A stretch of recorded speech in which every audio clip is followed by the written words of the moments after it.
last week IDP released an update, a quarterly update. I want to say quarterly update. Basically, in that their outlook was that they would be going through a reduction. We kind of picked that up at the koala and hit them up a little bit harder. And we actually broke the news that it was 6% of the global workforce that they're looking at laying off in response to a downturn. So and projected downturns. So within that, IDP predicts that the national education market will decline by 20 to 25% over the next 12 months. So pretty big numbers. It's a quarter. It's amazing.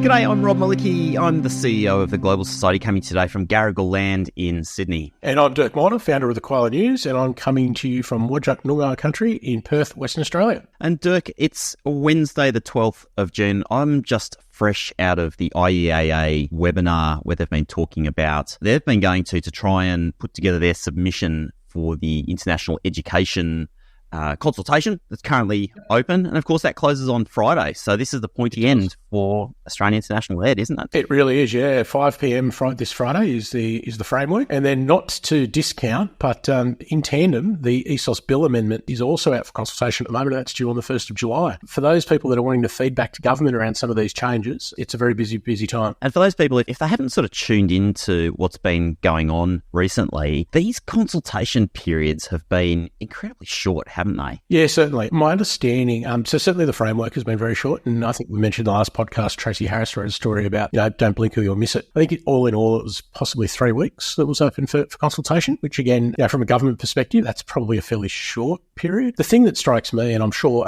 we've got obviously Claire Field coming up as our guest later, and I'm sure that we'll pick it up with her. But the interesting thing around this is that I guess from my perspective, the framework is meant to inform the legislation, but they're both out at the same time. Legislation's been drafted, framework's been drafted, and they're both out for consultation simultaneously. So it's kind of a weird approach, Rob. Like with everything else in the last 6 months, kind of hang on to your horse and see where it goes. It's kind of like the blueprint for the ship is out for consultation, yet the ship is already in its final accreditation process at the shipbuilders.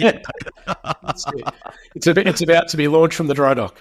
It's just about to be launched down the dry dock with the bottle of champagne to crash against the side, and we're still consulting on it. Don't worry, we can change the wallpaper if need be. It's very reassuring. Absolutely.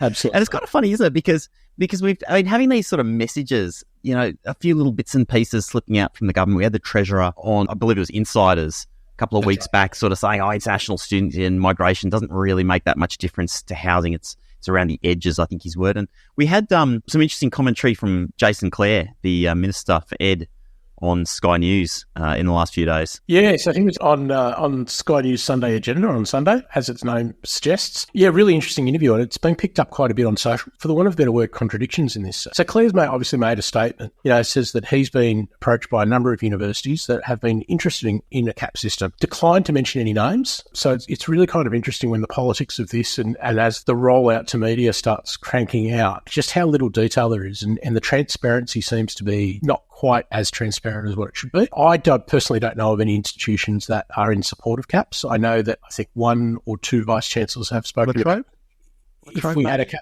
Yeah, I want to say maybe Latrobe, if we had a cap system, and that was in response to something that was much greater anyway. So again, I'm not too sure that they're actually, if you were to say, are you in favour of caps, yes or no, that it would be a resounding yes. It's more about, or what's worse, this something else or this. So anyway, it'll be interesting to see how that goes. But another statement that he said was that international education's a pretty much unregulated sector, which I found really unbelievable, to be honest. Yeah, a bit on the nose. I mean, there's lots of regulations, and we've got a massive piece of legislation, the ESOS Bill, which obviously has some amendments proposed to it at the moment.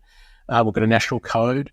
There's lots there. So to say it was unregulated, I think is a little bit harsh. I think so, and it does a disservice to the governments in the past that actually brought in different regulations and frameworks to help protect international students and international education in this country. I mean, Australia has literally led the world in terms of our legislation to provide protections for international students and protect the system. So as you and I have discussed on the podcast in the past, we're talking about such a small percentage overall of bad actors, and this kind of governments are a little bit wants to like let things go too long and then dramatically overreact. It kind of feels like that sort of situation again. I mean, yeah, unregulated sounds like nonsense to me. No, absolutely. The third point that he kind of made, which I found fascinating. So clearly in the framework and in the bill, what has been proposed is that the minister will get power to set an overall cap, set an institutional cap, but also be able to dictate course level caps. He, in his interview on Sunday, he kind of pulled a little bit from some of those capping and seemed to suggest that course level caps would be reserved and that they would be kind of sat there for power if needed into the future. Yeah, I just don't know that I trust any politician when when you've got something in the bill ready to go and they're saying, well, this is just a reserve power now. Again, I mean, there's been, if we think back over the last 6 months, there's been a lot of rhetoric, there's been some action, but there's been a lot of action that's been pushed back based on, or that has been pushed back post the rhetoric being made. It's really hard to get a read on where all this is going to end up. And I guess one of the points that I keep coming back to is we seem to be moving away from what Australia's core is at a free market kind of economy. With obviously Australia probably regulates more than what a country like the US does. It's not as free market as the US. The regulations make sense and the regulations incentivise as opposed to centrally controlled by government. And I think we're now moving into a place where a bureaucrat in Canberra can start dictating on the minister's bequest. Course level caps, it's unbelievable. Again, I think we'll probably get into this with Claire a little bit later because one of her posts on LinkedIn was really around some of this stuff. But yeah, being I don't know of another sector where a centralised government would dictate how many customers you can have and what products you can or what products you can sell to those customers in what quantities. It's amazing. I guess you could argue that if Australian government fully funded universities to cover all of their needs and research, undergrad, postgrad, they really came to the table and funded education the way that they probably should fund education, then you could possibly argue that there would be some sort of justification to have that kind of control. But when governments of all persuasions over the last 20 years, maybe even longer, have sort of pulled back from that funding responsibility and let unis do their own thing. Well, it seems a little bit crazy to then sort of say, oh, actually, we've let you go and self-fund yourself, and now we want to be in control of that too. Well, you're right. And, there's been many Scandinavian countries over the last sort of 10 to 20 years that have funded international students themselves. Free fees for international students, and the government actually controls that. Now, if that's the case, that's a different story because the government's putting the money in the university's pockets for it. But when they're saying that this is a market-based economy, you can go and recruit international students, but hang on a sec, we've got too many of them. You've been doing too good or too well. Now we're going to start controlling the amount that you can actually do. That's where it starts getting a little bit difficult, I think. And again, because they're not funding and because they're revenue generating, they're actually restricting the revenue that can be made by institutions in this regard. So you're absolutely right. It's a difficult one. And we're always starting to see this flowing through into the real world. IDP announcing significant job losses across the entire company. Of course, they're a listed company, so they're obliged to disclose these kind of details. Tell us a little bit about what they've announced. Last week, IDP released an update, a quarterly update. I want to say quarterly update.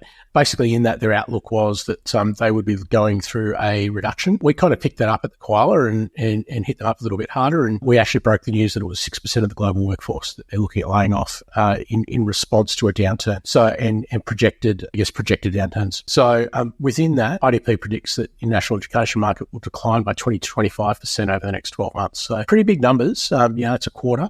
It's amazing. They reported that the student placement and IELTS testing volumes have been negatively impacted during half two of financial year 24, and it's due to government policy changes. How about that? In IDP's key destination markets of Australia, the UK and Canada. Overall, for financial year 24, they expect a 15 to 20% increase in student placement volumes, which is a good thing. And again, when we start thinking about that, we think about the IDP network. So we're really talking about, while there might be decreases across the UK, Canada and Australia, they'd be looking at other destinations to increase their placement volumes. However, there'll be a 15 to 20% decline in IELTS volumes versus financial year 23. Placement volumes will be larger than English testing revenue for the second year running. So big changes in their business and their business model, but they've certainly, I guess, made it very, very clear to investors that they're taking the right steps, that the business still has sound foundations, and that hopefully after this kind of 12-month period, and when we get back to sustainable growth in Australia, if we can. And the global marketplace is still growing, that IDP is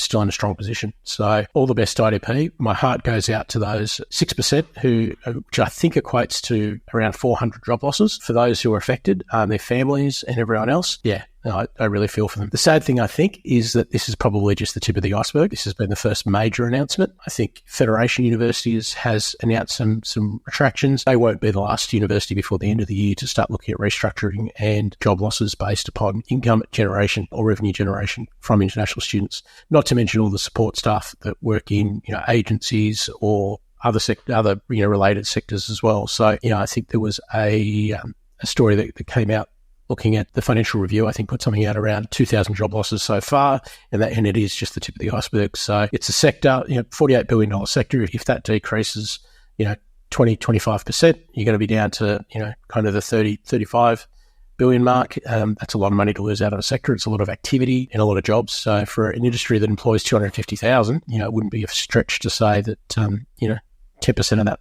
would quite easily go, and that's significant job losses. It's employment bloodshed, isn't it? I mean, sure is. Absolute bloodletting. And at a time when the Australian economy, like the time of recording, we've had some new stats out. I think it was about late last week, we had some GDP figures, and the Australian economy just kind of limping in the kind of growth space. 0.1%, right? 0.1%. I mean, it's basically a 0% growth. So you'd think the government would be looking at those numbers, with an eye to an election in under 12 months' time now, and would be starting to fret because obviously now economy is the number one thing that electors tend to look at. And it's funny because, you rock a boat like international education, which is actually so pivotal to swathes of the economy, broad parts of the economy. And surely they would be nervous about, shaking that can too much. Has the damage already been done, Dirk? Well, I mean, I think part of the damage has already been done. I think what we're talking about now is longer-term consumption levels. So when we talk about medium and longer term, like you say, there's two elements to this, to the economic side of the story, that, I've certainly been writing about in the Koala, and some of the contributors to the Koala have been writing about as well. And that is, one is you've got consumption bases. So if you lose, 200,000 participants in the economy, those consumption bases go down. So there's less people buying things, there's less activity in the economy, et cetera, et cetera. The second is around skill levels. So who's going to be actually doing the jobs that potentially a lot of Australians don't want to be doing? Who's going to be the barista at the local coffee shop? Who's going to be doing all those things that during COVID we found really, really hard and difficult to fill? And we saw coffee shops with, signs on their windows saying, sorry, closed, we can't find staff. Are we returning to that? Because a large amount of that employment source is international students. So if we continue on this trajectory, I think we have to be nervous and we have to expect that some of that stuff will occur. Yeah, I feel like it's already here. I mean, it's the canary in the coal mine. I think I put a comment on LinkedIn, so on maybe it was on Tracy Harris's post when she shared her article that she's written for the Koala, and I said, this is a canary in the coal mine. Maybe it was yours, actually, canary in the coal mine, 6%, but, this is already starting to happen. And I'm certainly seeing that on the Choosing Your Uni YouTube channel. So I run a YouTube channel which just produces independent content about studying at uni in Australia. And I've seen dozens of comments from students just saying, yeah, but am I able to get a visa?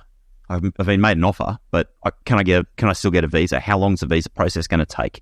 And you've said this as well. This plays with people's lives. These are real humans. They're not just numbers on paper.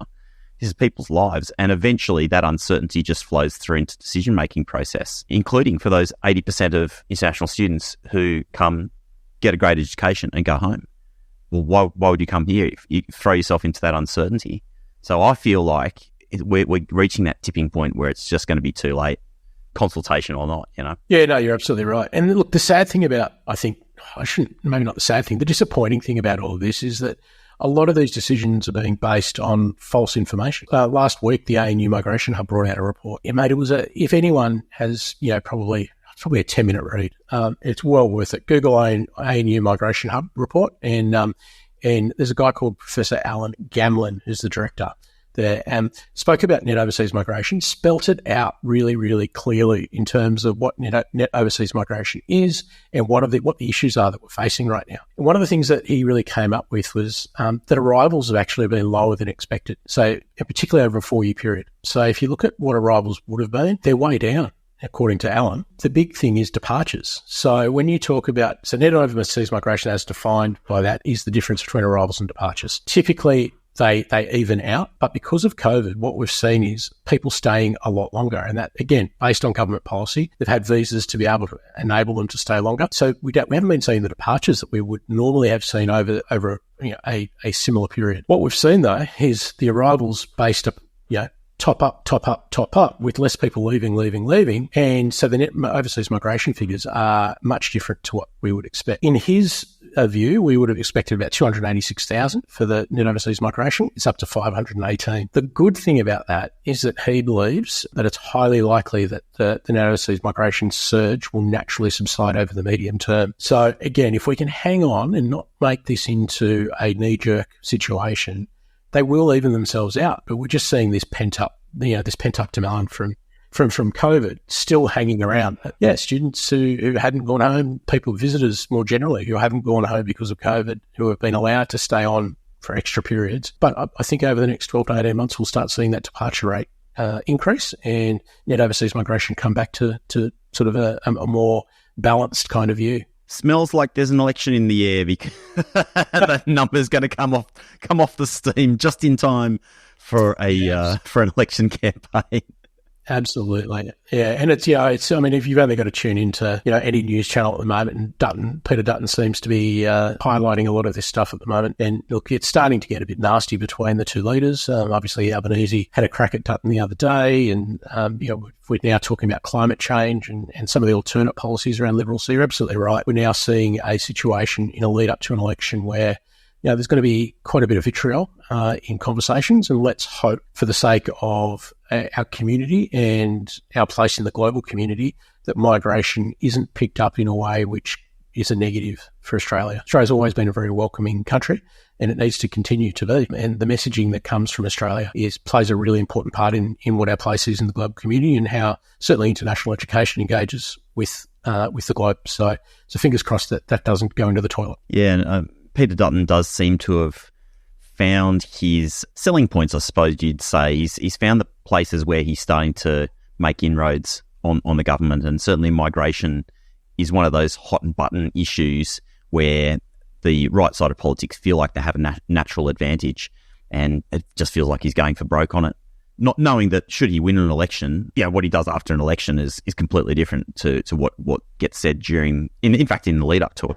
We're not even in the campaign yet. And we've almost done the first full circle now, right? Because if that occurs, then what's going to happen to the economy of the country, in 2 to 3 years' time when migration levels do decrease that much?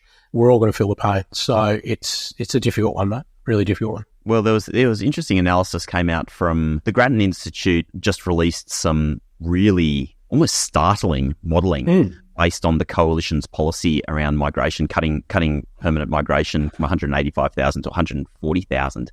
And they found that through to 2060, the impact on the Australian economy would be $211 billion, capital B, billion dollars. And of course, changes to, bringing international students to Australia is part of that number, $211 billion. There's 3 submarines in that, Dirk. But Robert, doesn't surprise me whatsoever. I mean, if you think about, the Asian economic crisis, you think about, the post-COVID hangovers that we've had. Australia has always done really, really well because we've used migration as a tool to ensure that the economy kicks over. And so that number doesn't surprise me. But what does surprise me is the attitude of current politicians to think if they're cutting net overseas migration, they're cutting permanent residency, that it's not going to have this impact. I mean, all through the Howard years, we got through this by having a positive migration policy. And to see that turn around now is really difficult. And I don't think it's as simplistic as saying, a big Australia or a small Australia. It's about having a sustainable migration policy, which are at levels that ensure that the economy is allowed to tick over and that growth is a major thing and that we're not going into negative growth or in avoiding the R word. Exactly. And well, before we bring Claire in to discuss more of these issues, there has been some good news that's come out recently. Australian International Education, QS, have released their 2025 rankings, and got to say, across the board, it's looking pretty good for Australia. Yeah, look, I think Australia's fared much better than some of its global counterparts. This year we had 3 universities in the top 20, which is fantastic to see. University of Melbourne went from 14th to 13th. University of Sydney up to 18th from 19th, and the University of New South Wales is 19th as well. So again, holding its own. I'd like to see what this looks like in a year or two. If student caps come in, and if some of the larger institutions, which these 3 institutions would be classed in that group, are capped below what they are at the moment, it's going to mean significant impact on research activity. It's going to mean significant impact on all sorts of areas of their operations. So if they can't maintain their operations currently, or looking at growth in some of these areas and investment in additional research, etc., then these rankings are in jeopardy. It's as simple as that. For those who might not be aware, research is a fairly important part of these global ranking criteria. So when organisations like QS and similar do their rankings, research output, research citations, important part of that. And so, of course, if there's less money in the system and funding is being reduced, then I think there's no doubt that we'll see that starting to flow through. And actually, just anecdotally, having spoken to people around the sector over the last couple of months, I've already heard a number of stories about, I'd call it discretionary research money, essentially drying up or being put on hold. Obviously, research that's funded through programs like the CRC is fairly safe right now, but discretionary research funding just being paused. Casual workers being told, sorry, you've got no work because we don't have access to the money right now. And that's the effect of uncertainty. And without doubt, that's got to flow through the system, like it or not. Absolutely. And look, that's discretionary, right? Not to mention major investments in new facilities, new research ventures, et cetera, et cetera. So it's fingers crossed we get through this somehow. And look, we will, there's no doubt about it. But, to see that it's a bitter pill to swallow, given that Australian universities have done so very well over the last 10 years in climbing rankings, in seeing so many Australian students being educated by top 100 or top 200 universities, and that number keeps growing. One fact that I want to throw out before we go about some of our competitors: 2/3 of featured US institutions have declined in their rankings. So 66% have declined in their ranking year on year, and only 22% of British universities have improved their ranking. Now, Australia is in the enviable position that almost half of our universities have actually been upwardly mobile in the rankings. So 47% is the number, have actually grown and improved in rankings. So there's a story there to tell around Australian universities punching above their weight, doing well, at the expense of some British universities and more so US institutions, which for the large part have dominated rankings such as this. So it's again, good news story for Australia, and fingers crossed we can maintain that over the short to medium term. I'm very glad you pointed that out, Dirk. That stat alone, I'm in the middle of writing my submission to the International Education Framework Review. Yeah. I think that stat speaks volumes. I'm going to talk about research and the impact of shredding up the sector on research and then rankings, because ultimately that actually counts for quite a lot. It becomes a self-fulfilling prophecy. I feel like we need a bit of sunshine, Dirk. What do you reckon? Yep. Should we bring in our guest? Absolutely. You can't afford to miss the Australian International Education Conference, happening from the 22nd to the 25th of October at the Melbourne Convention and Exhibition Centre. AIEC's the place to meet over 1,600 international education delegates from Australia and overseas. Build your own learning schedule, gain insights from sector experts, new research findings, and spark ideas at lively discussion sessions.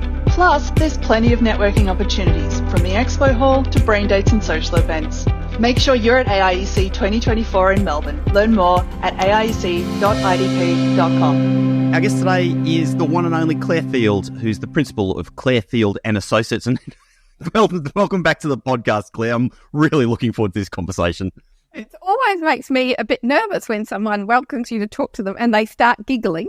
I'm thinking, what difficult questions have you got to ask me? As a fellow podcaster, I'm always very courteous, and I send my guests the questions in advance.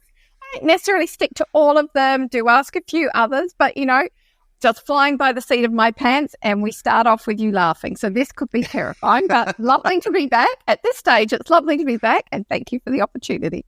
Claire, I'm feeling an undertone here of you saying we're unprofessional. Not at all. I would not come back on your podcast if I thought that. But I do think that, when you start by laughing, it makes me feel nervous. That's all, gentlemen. So I'm feeling... Well, it's certainly not our intent to make you feel nervous. Let's see how we go. Well, the reason for reaching out to bring you back on, you're quite prolific on LinkedIn. I love reading your analysis and your work. And you put up a fantastic post last week, and I'll make sure I drop it in the episode show notes as well for those who may have missed it, where you were talking about the sort of current crisis that we find ourselves in here in Australian international ed, and comparing it to a crisis that we had some time ago. Do you want to tell us about your comparison that you put up on LinkedIn? Because it was fascinating. Yeah. Well, let me start by saying that I was incredibly privileged. I've gone back and had a look at the members of the then International Education Advisory Council.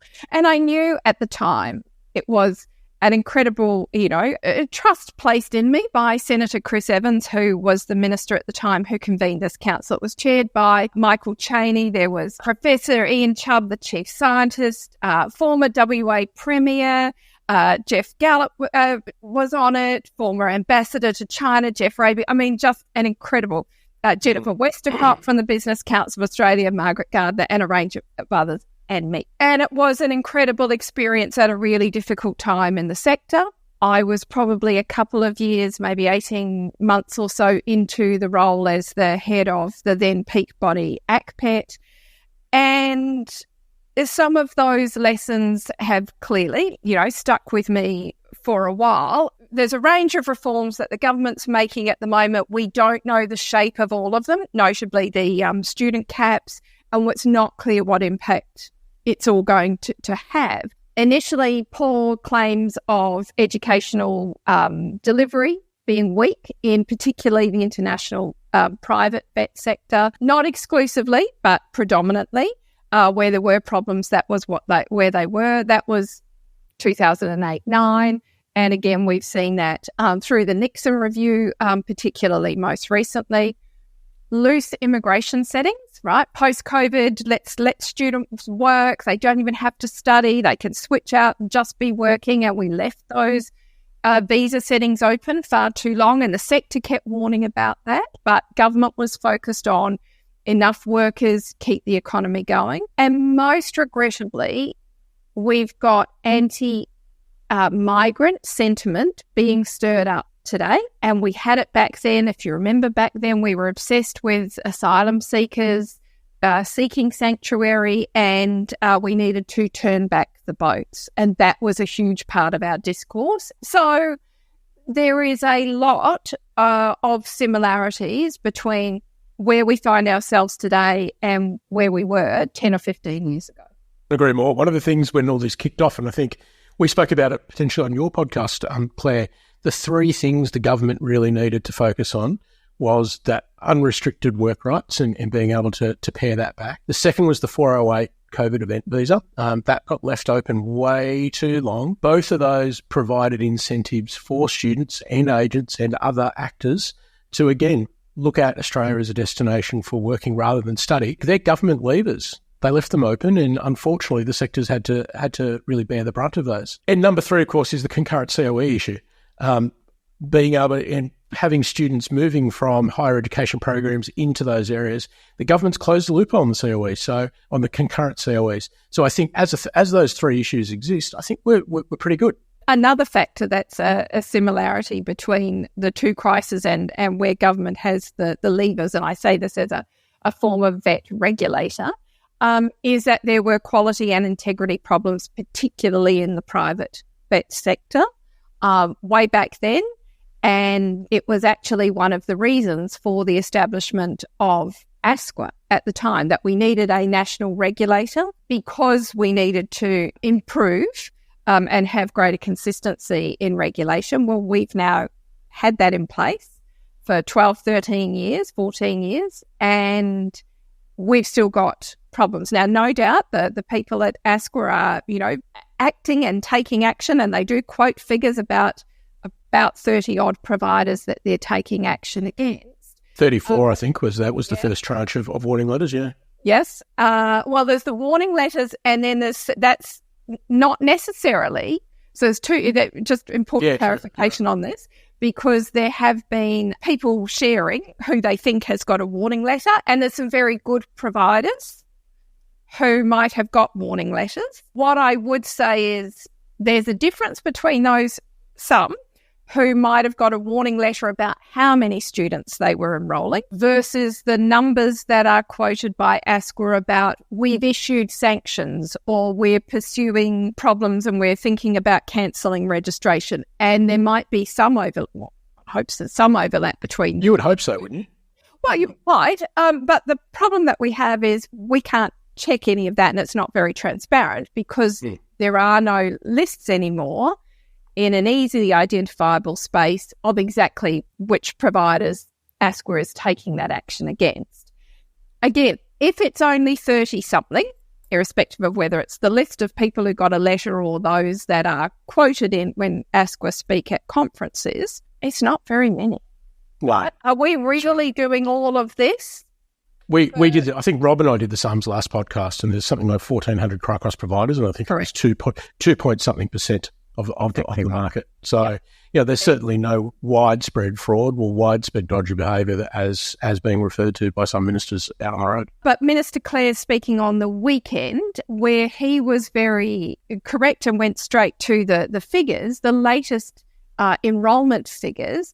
If you go back and look pre-COVID, so 2019 through to today, you've had about a 10 or 11% increase in higher education enrolment. You've had about the same in the English language sector. The schools are still well down. Non-award is still down. You've had a 48% increase between March 2019 and March 2024 in vet enrolments. When I was at the peak body, when I was a regulator, there is a core group of actors, some of whom have hung around for a while, some of whom are newbies, relative newbies, who are not interested in delivering quality education. They're not even really interested in delivering education. And we're having a huge crackdown on the whole sector because of inflated numbers and poor practices in one part of the sector. And I just think that's really wrong. I agree with you. And in your post, you sort of talked about your view that the Council on International Education has failed. And I know you say that with no pleasure at all. And I mean, we know many of the people who've been working as part of that council, and you've got some extremely good operators. But your argument is that it as a vehicle to defend the industry. Right? Yeah. Well, this was the things going back to 2011, the Cheney Council. One of the things that we did was, usual thing, issued a draft discussion paper. Here's where the sector finds itself. What are we going to do to rebuild? And even the language is the same, right? Today we are aiming for sustainable growth. Guess what? Back then, and quality, right? Guess what we were aiming for back then? Sustainable growth and quality. So we went off and we did extensive consultations right around the country. And we spent, a whole day workshopping with people in WA and then Canberra and, all right across the country. So it was incredibly detailed consultations. It was developed by government. It doesn't, and I, could be wrong, and I'd love someone to point this out, and it would show that there was more coordination with the sector, but it's not clear from the document or its release that there was consultation on that draft framework before its release. And in fact, the opposite, it says, it's out there for consultation and we will be talking to the Council for International Education as part of our consultation with the sector, which is a real step away from them doing things. Yeah. I'd even go a step further. You've got two consultations running in parallel. The first is around, as you say, the framework, which should inform the legislation, right? You would expect. It's a two-step process. But you've also got the legislation that's been drafted and is going towards a Senate committee, and it's also out for consultation at the moment. So when you think about consultation processes and you talk about inclusivity, as you have, it blows my mind to think that the bill's been drafted, and what really is this consultation on the framework about then? In part, I think the sector as a whole, not specific individuals, but the sector as a whole has some responsibility for why that joint decision-making body or joint, identifying issues and working out how to address them, the Council for International Education. And this is a bigger issue than the council members itself. Prior to the change of government, when the actual current international education strategy was drafted and consulted on. And the comments that were made by ministers and prime ministers at the time was that particularly the public university sector was losing the confidence of some members of the public, and that this was feeding through to members of parliament. The sector has found itself pushed a long way forward, but I think some of that goes to social license and taking the community with you and talking about and genuinely, and some universities do a great job and other providers, but overall there's enough in the public domain for people to have questions about what's really happening here and have institutions lost focus. Yeah, look, it's a really good point that you make. And certainly, I mean, we go back to the 2008 kind of time as well, and they were the same issues then as well, having large international populations in certain classes, particularly night classes, postgraduate business classes. They're prolific. Question for you, moving from what I've probably termed a free market approach with incentivisations attached into a controlled market approach and a managed view where the minister, as you say, is seeking to have the powers to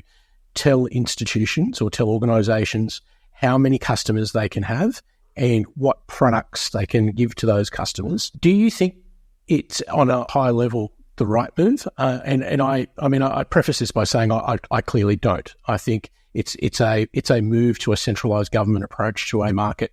We live in a free country. We live in a free market approach country. To be able to control to that level, I think is going to be very detrimental and is going to be significant for a number of organisations right away. I can't think of another market or another sector that is controlled to that level where organisations are being told what products they can sell to their customers. It's the mind blows when you put it in that context. I don't know that I would say. I mean, I guess it depends on regulated areas of the economy, which are heavily government regulated and heavily government subsidised, where there are real restrictions, right? And sometimes you see that in the public school sector, that there are schools that just can't take any more students from within a particular geographic range, so you have to go somewhere. That doesn't happen very often, but does happen. Aged care and childcare, there's some rules around how, staff-student ratios or number of nurses that you have. So you do see this in some other sectors, but I'm not going to say that I necessarily think it's a good thing, so be reassured. The key will be where they set the cap, right? If I'm at University X and the government sets me a cap that's slightly higher than I have today, and that's what some universities are hoping for. I think particularly some of the regional universities that don't currently have a lot of international students. Certainly the minister believes he's getting that feedback from his interview. So let's say I've got another, 5,000 students that I might be able to enrol on top of the numbers that I have today. Probably I don't mind too much. And if it reduces the numbers who can go to the more popular or highly ranked universities, then I probably can live with it for a while. I probably down the track, once we get through the election and, a year or two and people have taken a chill pill, then probably I'd like it to be lifted and let's go back to how it was and, we'll try and behave ourselves and not all over enroll madly into a couple of courses in a couple of campuses. Many of the group of 8 have high numbers of international students. Now, very confident. They don't want caps put on them. They're going to have to negotiate around what that cap might look like. If it is lower than their current enrolments, it will not be good for them, but it won't be catastrophic. Right? It will impact the amount of research they can do. Well, I was going to say, Claire, it won't be catastrophic. I think it's going to be bloodshed. I mean, let's face it. I saw your article about the 70-30. 70-30 thing, but a Uni of Sydney that's 46% international. Imagine them losing. That's a third of their international cohort. And the cap has to be lower, though, doesn't it? For some of those bigger institutions. If we're looking at reducing the student load, then some of these bigger takers have to take the pain on this. I think when you look at the University of Sydney's bank balance, and they are my alma mater, and I love them dearly, and they're just up the road from me, so there's no criticism of the lovely folk at USyd. They've got a lot of money in the bank. Of course, don't want to have to go through it, but the impact on Sydney University versus we've got, Federation University is currently cutting 200 staff positions. Who is going to be most impacted?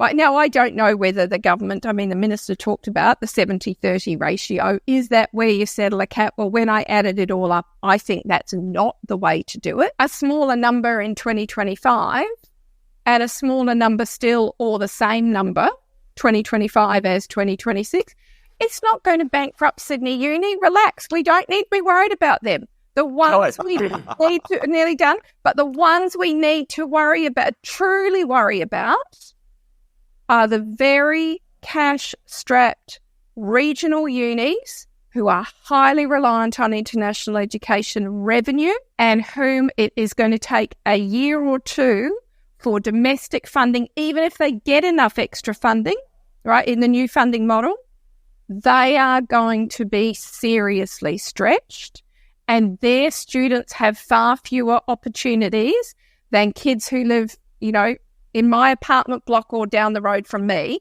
We've got various universities and options for us if Sydney Uni has to cancel a course. The issue I have with this conversation is that the student choice seems to be taken out of it. For the international students? Yeah, and we're now having conversations that in some way, shape or form treat students as a commodity and that they go to one institution versus the other. Tell me about ATARs and how universities allocate their places to domestic students. Let's say we all wanted to become dentists at UWA. Well, there's only a certain amount of places available, right? Now, the university... But they're also funded places by the government. So when you talk about that, it's when you're not talking about a market economy where you're actually looking at bringing in students who are revenue generators versus something that the government actually funds. Yes, so I think there's a big delineation in that.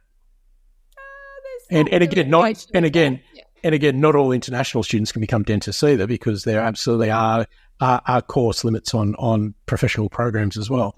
But when we talk about wider ranging options, we're now talking about capping a business program or a communications program where, realistically those seats could be much more widely available.